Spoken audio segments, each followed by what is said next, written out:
Welcome back. I haven't used my pens on this one. I did debate. I might eventually, but I just really like the image without.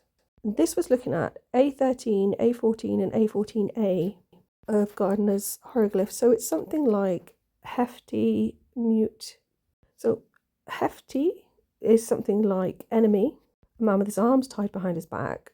And then the mute is a person lying on the floor with blood streaming from their head, or in A14A, an axe in their head.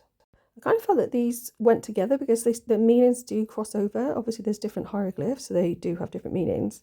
But I was thinking about the axe in particular, also being similar to the symbol for the Labris, so the moon.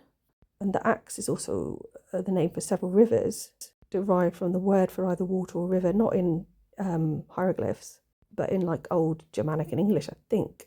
And the one with the guy with his hands tied behind his back, I also looked at that doesn't necessarily mean enemy, that could be a fetish, right? Or sort of a metaphor for when you feel like you've got your hands tied behind your back because there's nothing you can do about the situation. Anywho, what I seem to have drawn is a figure stood on something blue, which could be a blue whale, but it also looks a bit like the mast of a ship. There's sort of a sunrise there, or a sunset. I couldn't work out if there's two figures or if she's got a swollen belly.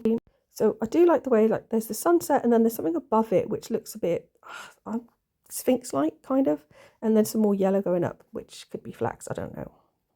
And then up on the left, there's almost like a cave with light emitting from it. So I like that idea. There's also, I've mentioned several times, I mean, it could be a mountain as well, the idea of that relating to female anatomy. But interestingly, there's also like a mountain at the foot of this figure. And like I say, I can't work out if that is another figure with her or if she's got a swollen belly and she's also like holding up a cloth close to her, like part of the cloak to keep herself warm. Anyway, I really like this one and I'm kind of pleased that I haven't put my pens on it. There's also, I haven't mentioned, there's a figure off to the left-hand side, almost like he's keeping watch, sort of like slightly leaning forward. He's got like a little pointy hat on. Thanks for listening.